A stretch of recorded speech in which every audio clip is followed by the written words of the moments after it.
Social justice.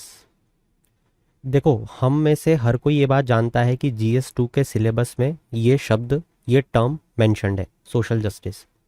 मगर क्या हमने कभी ये सोचा कि सोशल जस्टिस में कौन कौन सी चीज़ें आती हैं, कौन कौन सी चीज़ें हमें प्री और मेंस पर्सपेक्टिव से पढ़नी चाहिए, और इसमें प्री के कैसे क्वेश्चंस बन सकते हैं जो यूपीएससी की ही अदर एग्जाम्स में पूछे गए हैं, और कैसे वो यूपीएससी सीएससी का भी एक बहुत प्रोबेबल क्वेश्चन हो सकता है। And of course from the mains perspective also हमें कौन सी चीज़ें सोशल जस्टिस के अंतर्गत पढ़नी चाहिए।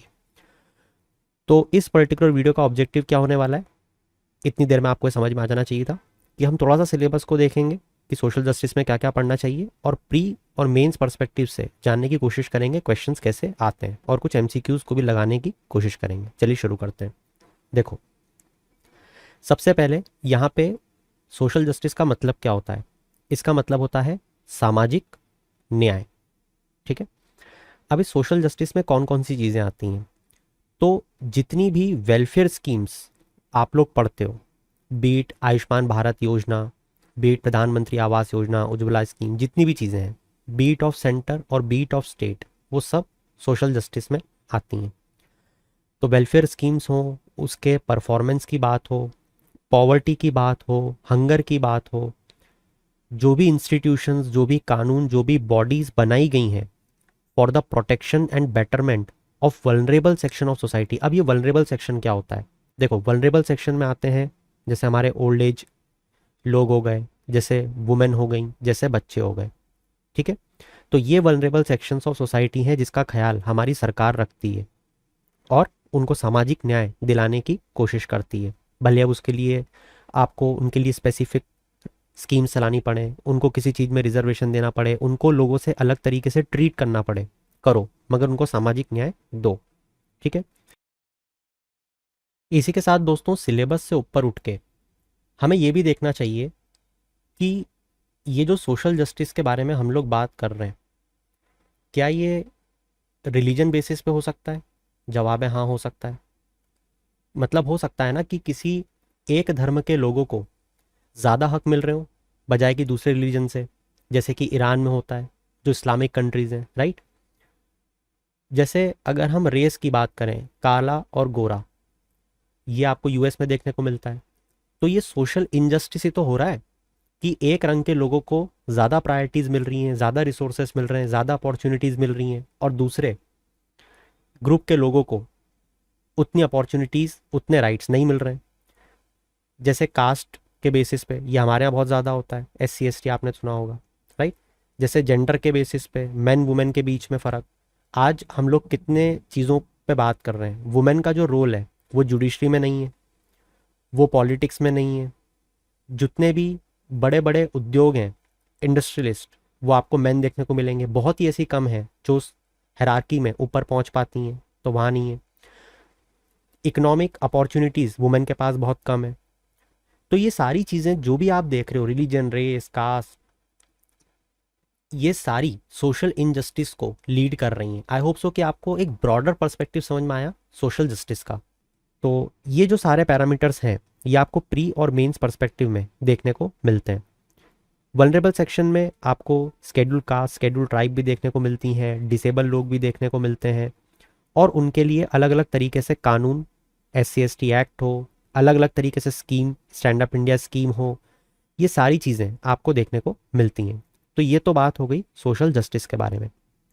अब हम लोग ये देखने की कोशिश करते हैं कि देखो क्वेश्चंस कैसे पूछे जाते हैं। सबसे पहले देखो, यूपीएससी CAPF 2020 का एक क्वेश्चन है। अब ये जब क्वेश्चन आप पढ़ोगे ना, तो आपको यहाँ पे पता चलेगा कि इतने सिंपल टर्म में से भी एक ऐसा क्वेश्चन बनाया जा सकता है जहाँ पे स्टूडेंट एकदम से अटक जाएगा। बस हमको यही चीज़ से बचना है। सबसे पहले आप क्वेश्चन पढ़ो 1 सेकंड में, भले आप वीडियो को रोक सकते हो, मैं तो कंटिन्यू कर रहा हूँ। क्वेश्चन बोल रहा है कि ये जो आइडिया है सोशल जस्टिस का, इसमें किस चीज़ की रिक्वायरमेंट होती है? इट रिक्वायर्स डैट, पहला ऑप्शन पढ़ो, equal treatment be supplemented with principle of proportionality. अब देखो, आप में से बहुत से लोग ये गलती करते हैं, चीज़ों को कनेक्ट नहीं करते हैं।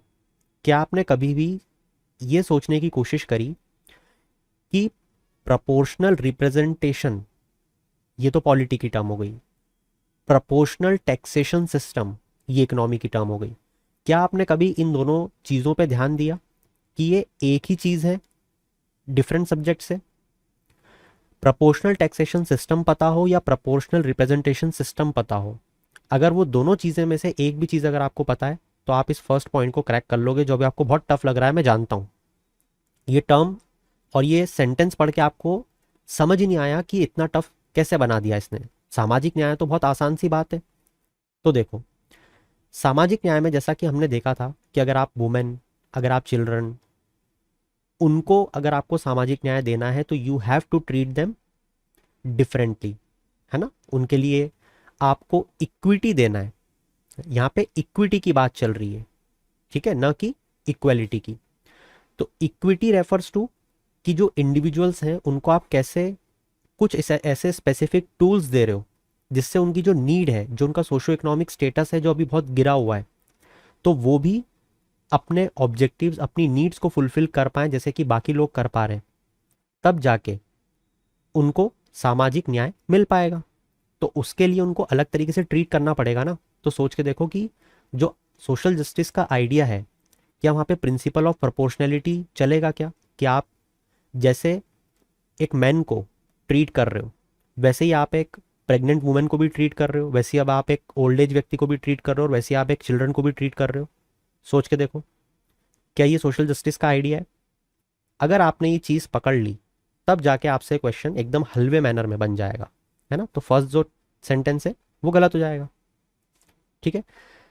सेकंड देखो, due and equal consideration is given to all individuals. हाँ, बट ऑब्वियस सी बात है, अगर आपको सामाजिक न्याय देना है तो आपको सारी चीज़ें इक्वली कंसिडरेशन में लेना पड़ेगी जो भी एक इंडिविजुअल की नीड है ना। एक मान लो ओल्ड एज लोगों, व्यक्ति को व्हील चेयर की ज़रूरत है, एक प्रेग्नेंट वुमेन को क्रैश की ज़रूरत है, तो अलग अलग चीज़ों को कंसिडर आपको करना पड़ेगा इंडिविजुअल की, जब जाके उसको आप सामाजिक न्याय दोगे, ठीक है।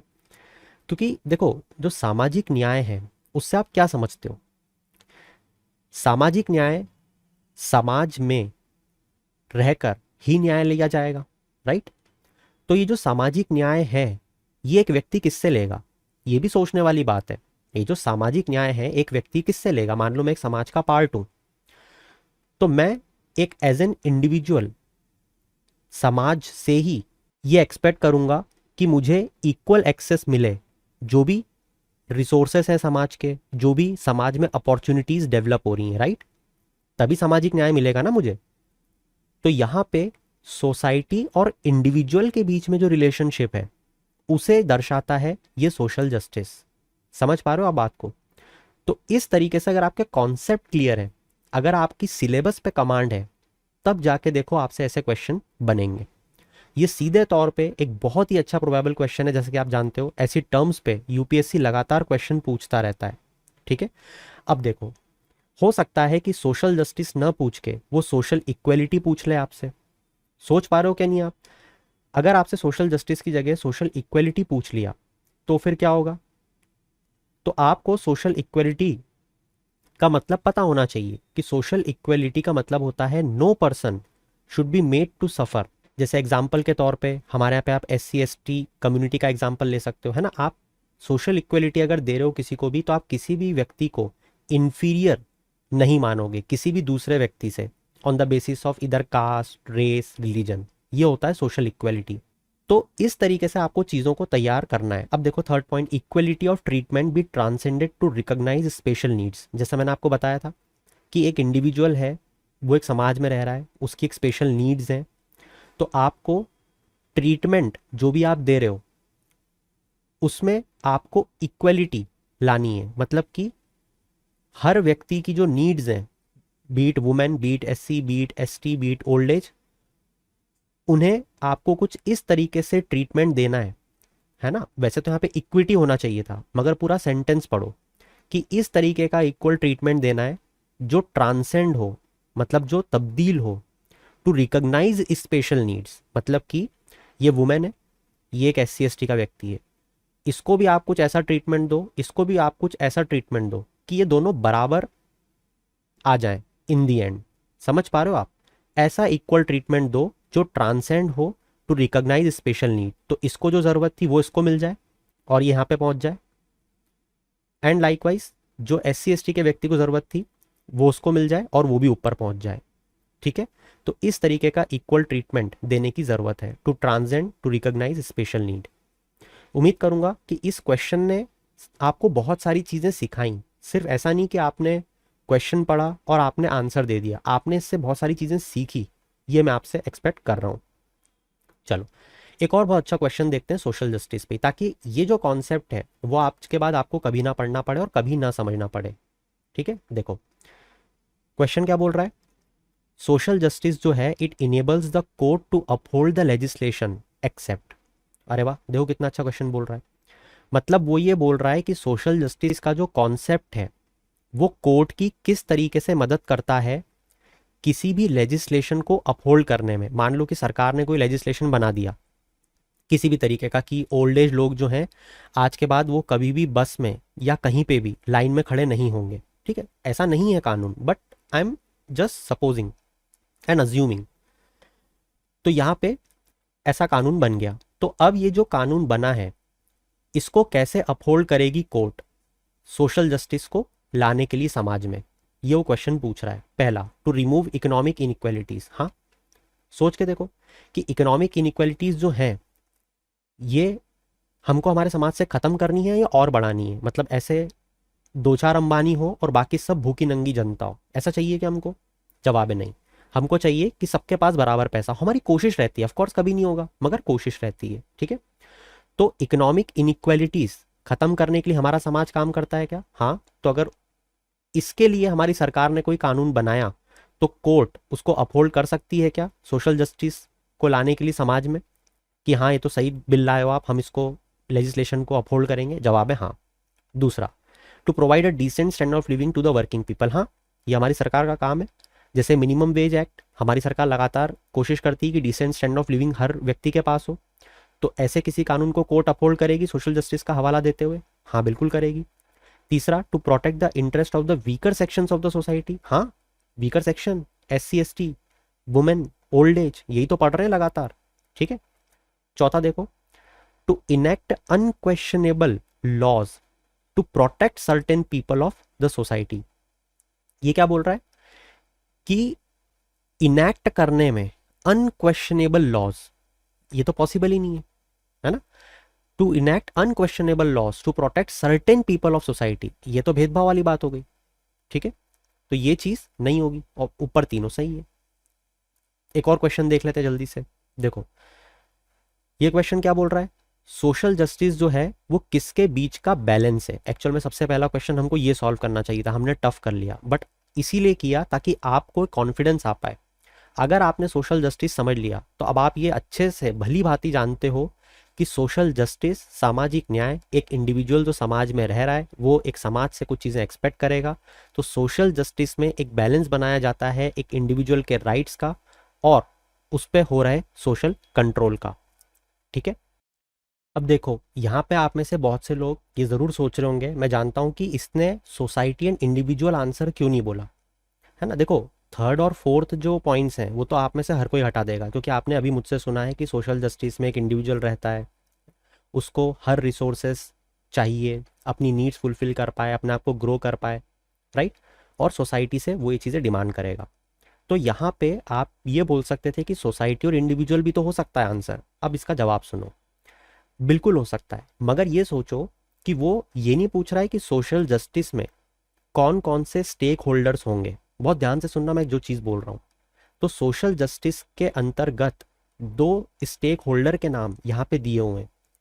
एक स्टेक होल्डर है सोसाइटी, राइट, और एक स्टेक होल्डर है इंडिविजुअल। ये दोनों इसके स्टेक होल्डर है, मतलब पार्ट है।